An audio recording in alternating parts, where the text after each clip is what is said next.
I've actually not heard of the term "not doing it for the gram" until Zafigo contacted me and asked me to do a talk on this theme. And then I wondered, how many of you have gone on holiday and got preoccupied with taking the perfect photo for Instagram or Facebook? I have. So, guilty. This was a very painful photo to take because the rock I was sitting on was very sharp and it was, poking at the wrong places. So, Instagram has changed the face of travel. It has turned travel into a giant photo opportunity. Even tourism destinations are now offering Instagram attractions that has nothing to do with learning about the culture or the history of the destination. But what I have discovered throughout my 10 years of backpacking solo is that traveling is most fulfilling not when you are chasing the perfect photo. Unless you're a professional photographer, that's a different story. But traveling is most fulfilling when you are chasing discoveries and when you are chasing after your own superpowers. So my solo backpacking journey starts in the Middle East. Before I bring you to the Middle East, I have another question. When you were a child, where was your impossible destination? That one country or place in the world that you thought was never possible for you to set foot in? For me, it was Egypt. I grew up in a very sheltered community. It was a very sheltered upbringing. Public school system, very limited, and my family, we don't really travel. So my world was very small. And when I was 16, a classmate told me that her cousin was going to Egypt for their honeymoon. And I was just mind blown, speechless. Egypt. For me, Egypt and the pyramids and the mummies, they only existed in cartoon books and movies. I didn't realize that it existed in real life. And if it did, there was no way possible that I could even go there one day. So you imagine my excitement when I was about 22 years old and I was on a flight from Kuala Lumpur to Cairo. I was finally going to my impossible destination, and it turned out to only be a short 12-hour flight away. So I was face to face with the Great Pyramids of Giza, and it was amazing. The pyramids was cool. There were camels and people following me and stuff. But what really took my breath away was the realization that the world was smaller than I had made it out to be. And it was a very weird moment when I saw how small and how big the world is at the very same time. I mean, Egypt was only a 12-hour flight away, but everything else, the food, the geography, the language, the people, it was a world apart from what I know back like over here in Malaysia. And I was taking a bus from Cairo to Luxor. And let me tell you, as a tropical baby growing up with cities full of buildings and mountains full of trees, there was nothing as weird as driving down the highway for hours and hours and seeing nothing but sand. It was just hours and hours of nothingness. But in this nothingness, I realized that if I could go to my impossible destination of Egypt, there is no place in the world that I cannot go to. I finally understood what Adidas meant when it said impossible is nothing. I finally realized that if I could go to my impossible destination, I could do anything I want to achieve in my life. So Egypt shattered this perception that there are places in the world that is too far, too foreign, too impossible for me to get to.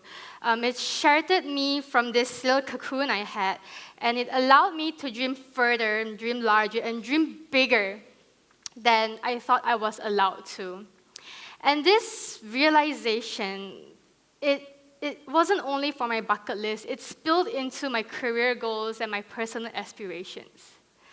So, if you think traveling or solo traveling is daunting, Go after your Egypt. That breakthrough destination will show you that things are possible if you try to make it happen for yourself. Like Dr. Sakya said, society dictates that we as women, we have to be obedient and demure and timid, and we have to stay at home and cook. But who says you have to listen to society? You can also write your own story, starting with your Egypt.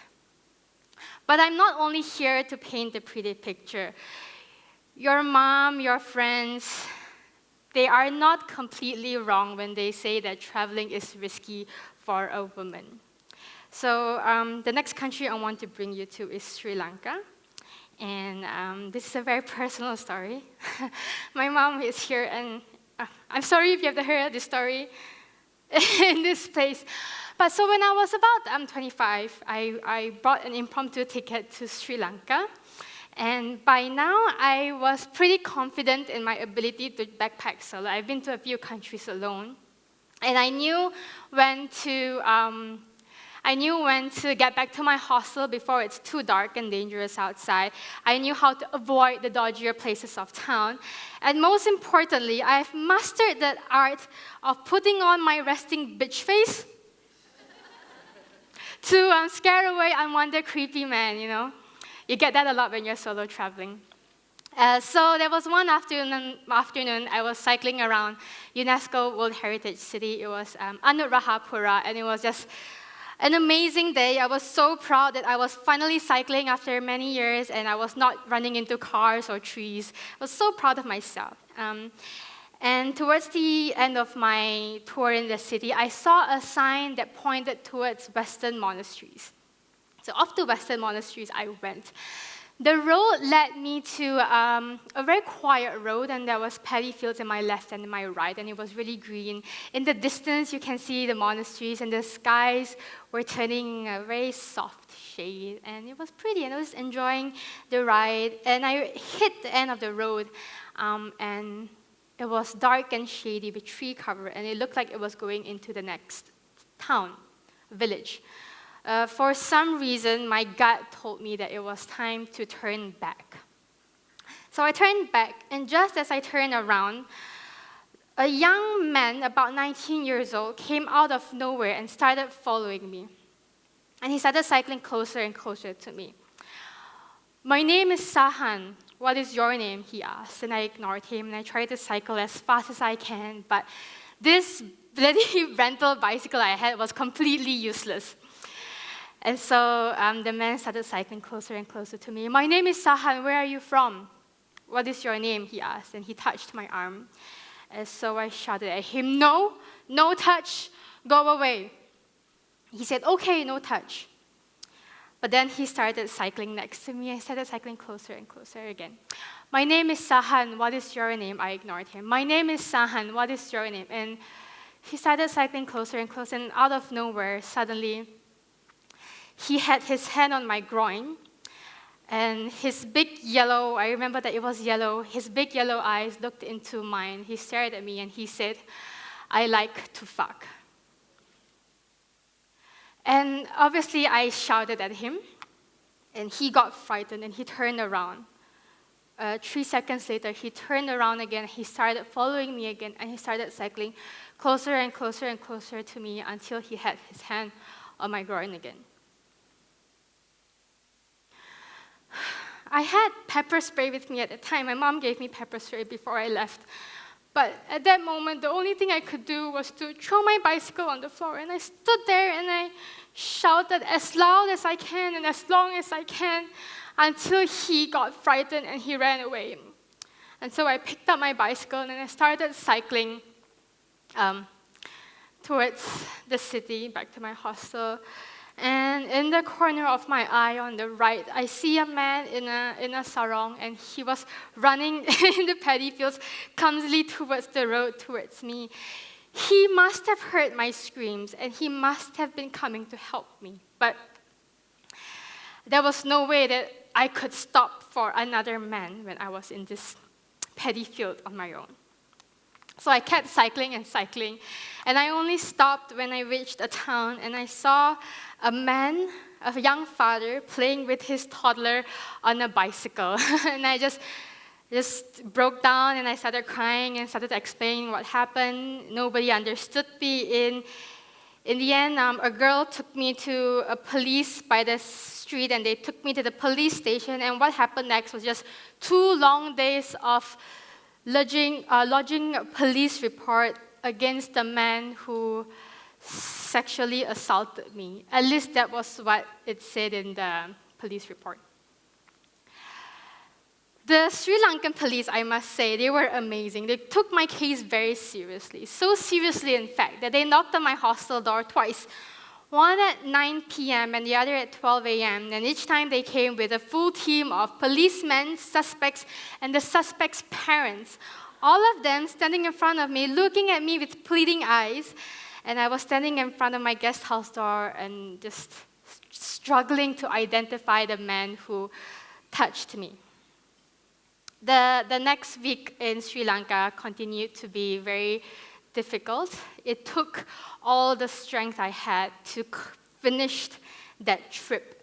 And I was only able to do it because I sought comfort in strangers, ironically, strangers and fellow travelers in my hostel. And I found kindness in the most unexpected of places. You know, our mothers always tell us, don't go to dark places alone, find someone to go with you.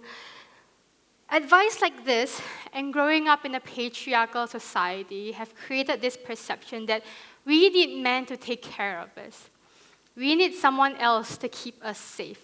This is actually called the Cinderella complex. It is an unconscious desire to be taken care of by someone else. But what I have discovered from solo traveling is that I have a secret superpower. I discovered that I can take care of myself. So, with each incident that I overcome, and with each country that I come home safely from, I found an independence and a strength that I never knew I had. Would it be crazy to say that I didn't regret Sri Lanka? You know, I didn't regret Sri Lanka because I got through it. I got through Sri Lanka the same way I got through Jordan when a taxi driver touched my leg, showed me porn on his phone, and wanted to take me to a hotel room. And I got through Sri Lanka the same way I got through Tonga when I was robbed, and the same way I got through New Zealand when I was cheated by a friend. But I didn't regret these experiences because I didn't just get through it, I overcame it. And I grew a new strength and a new toughness that I never knew I was capable of. And I used this new strength to take care of myself. I brought it home with me, and I used it to take care of myself at home, at work, and here right now.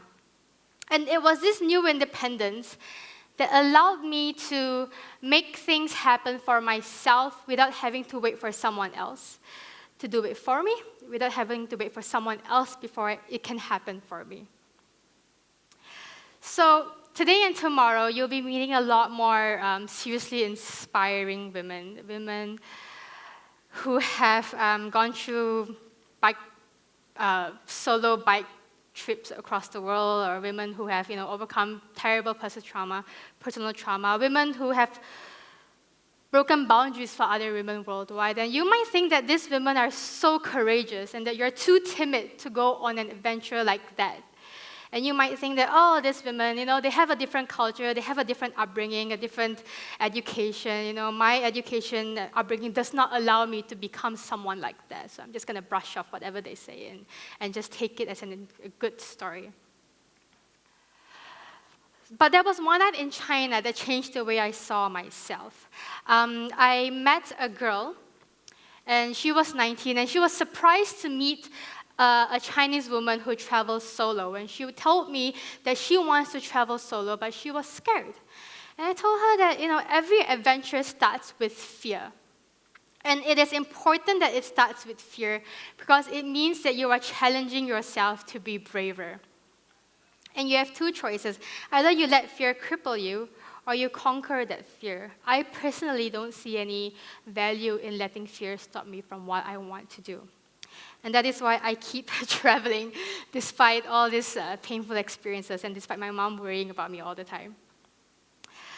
So if you think traveling is daunting, and you think that your education don't allow you to travel, your upbringing don't allow you to travel, go after your Egypt. Go after that trip that is special to you, and you will realize that stepping into the unknown, once you've known the unknown, you'll realize that it's a lot less scary and a lot more doable. And go after that trip that will make you see the world, because you will realize that all these presumptions that you have, they are just constructs that you have put to keep yourself in a safe bubble because it's safe and it's comfortable. But safe and comfortable will not empower you to the best of your abilities. Go after your Egypt. It doesn't have to be the highest mountain in the world. It just has to be a trip that is special to you. But when you are traveling, don't just count the number of countries you've been to. Count your discoveries. Don't just collect photos for your Instagram. Collect memories, collect stories for your journal. Write them down, carry them in your heart, and let it transform you. Do that, and you will see how extraordinary you really are. I'm not gonna lie, every time you travel, you will put yourself in a vulnerable position. As women, we don't have the same freedom as men. We can't follow our curiosity blindly. What we wear matters. Where we choose to go matters. The people we choose to talk to matters. This vulnerability is terrifying. But it can be also incredibly empowering if you choose to embrace it. When you're all out in the world alone and you have no one to rely on, the only person you can rely on is yourself. And that is an incredible source of power. For example, if you think you don't know how to read a map, you will suddenly discover that, hey, you can read a map. It is just that this skill has been dulled from being reliant on Waze for so long. And you will suddenly realize that you have a gut instinct that is reliable. It's just that you haven't heard your gut for so long because, you've been dulled by living in your comfort safe zone. You haven't been in that position where you are forced to take care of yourself and defend yourself. So it can be incredibly empowering if you choose to embrace it. But who will carry your heavy luggage and who will defend you from, the creepy, unwanted men? You. You will and you can. Even if traveling is not something your friends understand or something that your parents understand, it is still possible, like Dr. Sakya, to plan an adventure and find a way to go on that adventure. All you have to do is to save up a bit of money and find a lot of strength to make that first step. And once you've done that, you will harness your superpower and you will find your inner superpower. I have a tattoo on my arm. A lot of people ask me about this tattoo, and I got it. Oh, this is a girl I met in China. And I got this tattoo when I was 21 years old, volunteering in Mauritius. And this tattoo has served as a reminder to me to always get out of my comfort zone and keep in tune with my superpowers. It says, life happens at the level of events, not of words. Trust movements. Life happens at the level of events, not of words. So stop talking about that adventure you want and start planning it. Trust movements. My movement is backpacking solo. Tomorrow, today, you will meet women whose movements are biking or running or taking other women across Bangladesh. What is your movement? Find it, feel that vulnerability, and embrace it. Do that, and you will find how extraordinary you can become. Thank you. Thank you.